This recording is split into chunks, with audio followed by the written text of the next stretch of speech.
খুব যৌক্তিক কারণেই পুরনো ঢাকার যে হত্যাকাণ্ডটা হয়েছে সেটা নিয়ে সবাই আলোচনা করছেন। সরকারেরও আলোচনা দেখলাম।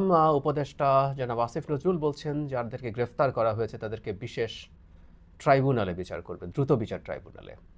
মাঝে মাঝে আমাদের এই ধরনের শোরগোল যদি হয়, একটা ভিডিও যদি পাওয়া যায়, তখন আমাদের কারো কারো একটু করিতকর্মা ভাব দেখি, সরকারে তাই দেখছি। কিন্তু একজন উপদেষ্টা জনাব আসিফ মাহমুদ সজীব ভূঁইয়া, ছাত্র উপদেষ্টা, তিনি একটা স্ট্যাটাস দিয়েছেন। এই স্ট্যাটাসটা সরকারে বসে একজন দিতে পারে, অবশ্য কেউ বলতেই পারেন ওনাকে শিশু উপদেষ্টা বলেন, কেউ কেউ ওনার আসলে শিশুও নন। আসলে এই চেয়ারে বসে এটা শিশু তো কাজও না, তার চেয়ে ভয়ঙ্কর কিছুই বলবো। তিনি বলছেন, প্রস্তর যুগে স্বাগতম, ইতিহাস থেকে কেউ শিক্ষা নেবেন না, ধন্যবাদ। এই ভদ্রলোকের মাথায় ন্যূনতম এই চিন্তাটা আসেনি, এই যে বাংলাদেশে এক ধরনের অ্যানার্কি চলছে, আইন শৃঙ্খলার এই যে বিশ্রী অবস্থা চলছে, এটা সম্পূর্ণ দায় সরকারের।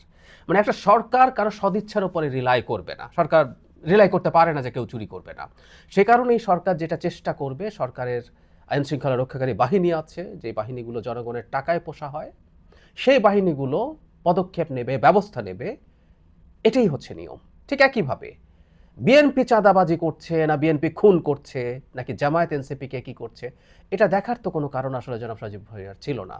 সরকার দীর্ঘদিন ধরে আইন শৃঙ্খলা রক্ষাকারী বাহিনীকে বা পরিস্থিতিকে নিয়ন্ত্রণ করতে পারেনি বলেই এগুলো ঘটছে। সুতরাং প্রস্তর যুগ বলে তিনি যেটা বিদ্রুপ করছেন, সেটা আদতে তার ব্যর্থতা। মানে উনি এতটাই ডাম্ব এবং স্টুপিড, কনসাসলি বলছি শব্দগুলো।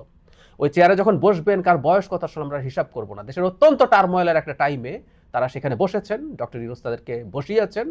এখন এখানে বাল খিল্ল আমরা দেখতে চাই না। সেই প্রস্তর যুগে কার অধীনে গেল? 1 বছর হয়ে গেছে, এখন আর 1 মাস বয়সী সরকার এটা না। উনি এটা করছেন কেন করছেন আমরা বুঝতে পারি। তারপর বলছেন ইতিহাস থেকে কেউ শিক্ষা নেবেন না, তারা বুঝতে পারেন এটা।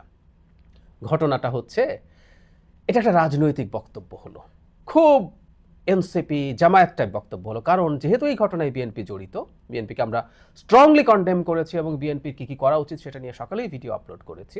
কিন্তু এই আলাপগুলো একটা রাজনৈতিক দল করতে পারে, কারণ তার রাজনীতির সাথে সম্পর্ক আছে, সে চাইবে তার প্রতিপক্ষকে তাচ্ছিল্য করতে, তাকে সমস্যা কী করেছে সেটা জনগণের সামনে আনতে। কিন্তু একটা সো কল নিউট্রাল সরকারের একজন উপদেষ্টা এই টোনে কেন কথা বলবেন? ভাবটা দেখে মনে হচ্ছে এই প্রস্তর যুগ আসে উনি খুশি হয়েছেন, কারণ এটা দিয়ে বিএনপিকে কন্ডেম করা যাচ্ছে, বিএনপি ইতিহাস থেকে শিখছে না, এই ধরনের মন্তব্য করছেন। আমরা দীর্ঘদিন থেকে একটা আলাপ করছি, আসলে এরা সব এনসিপির লোক, সরকারে বসে আছেন, এসব করে করে সরকারের তার নিরপেক্ষতা হারাচ্ছে। শুধু এবার না, যারা ইশরাকের সাথে সংকট নিয়ে, সংঘাত নিয়ে, তখনও আমরা এই আলাপগুলো করেছি। কিন্তু তিনি এখনো পদে আছেন এবং এই ধরনের মন্তব্য করে গেছেন। এই সরকারের কালেকটিভ যে ফেইলিয়ার, তিনি স্বরাষ্ট্র উপদেষ্টা নন কিন্তু এই উপদেষ্টা পরিষদের সদস্য। সো কালেকটিভ যে ফেইলিয়ার, বাংলাদেশে একটার পর একটা অ্যানার্কির ঘটনা ঘটেছে, মব তৈরি হয়েছে, বিশেষ করে ধর্মের লেবাসে, ধর্মের নামে যাতা করা হয়েছে, কোনো পদক্ষেপ সরকার আসলে নেয়নি। উনি এসে এখন স্ট্যাটাস দিয়ে এসব বিদ্রুপ করার চেষ্টা করছেন। আর সেই পুরনো কথা, সরকার নির্বাচন যেহেতু সামনে আসছে, সরকার খুব দ্রুত এই ছাত্র উপদেষ্টাদেরকে উপদেষ্টা পরিষদ থেকে বের করে দেওয়া উচিত। তারা কোথায় কিভাবে স্টুডেন্টদের দলের সাথে জড়িত এগুলো আমরা জানি। আমি প্রায় বলি, আমরা কেউ আকাশে থাকি না। এই দলের বহু বহু সদস্যের সাথে আমাদের যোগাযোগ আছে, জানাশোনা আছে, তারা কোথায় বসেন, কোথায় ট্রেনিং পান, কি করেন না করেন, এগুলো আমাদের জানা আছে, কিভাবে তারা ইনভলভ। সুতরাং একটা সরকার যেটা নির্বাচনের দিকে এগিয়ে যাচ্ছে, সেই সরকারের মধ্যে এই ধরনের লোক আসলে কোনোভাবেই থাকা উচিত না।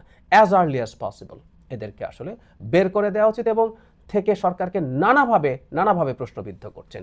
এই আসিফ মাহমুদ সজীব ভূঁইয়া সেনা প্রধানের সাথে প্রধান উপদেষ্টার, তখনও প্রধান উপদেষ্টা আসেননি দেশে, সংকট তৈরির চেষ্টা করেছেন টিভিতে সাক্ষাৎকার দিয়ে। শুধু সেটা না, আমাদের এই আলাপগুলো করতে হবে। তার এপিএস বিরাট দুর্নীতির দায়ে দুদকের অনুসন্ধানে আছেন, অথচ তার বিরুদ্ধে কোনো অনুসন্ধান হচ্ছে না।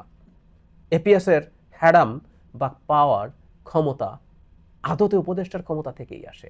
আমি বলছি না তিনি দুর্নীতিগ্রস্ত ছিলেন, কিন্তু তার তদন্ত হওয়া দরকার ছিল। অবশ্য আমরা এটাও জানি এপিএস দুর্নীতি কিভাবে করেন। সো নানান কারণে, নানানভাবে এই উপদেষ্টা সরকারকে ডোবাচ্ছেন। এই লায়াবিলিটি সরকারের নেওয়া উচিত না। তিনি এনসিপিতে যাক, এনসিপিতে গিয়ে দল করতে থাকুক, সেটাই সবচেয়ে ভালো অপশন। আর প্রস্তর যুগের বিদ্রুপ এইটুকু যে করা যায় না, এটা করা ইটসেলফ যে তাদের জন্য প্রবলেম্যাটিক, এটা যে তার দায়, এটুকু বোঝারও জ্ঞান বুদ্ধি যার নাই, তাকে আমরা উপদেষ্টার আসনে বসিয়ে রেখেছি।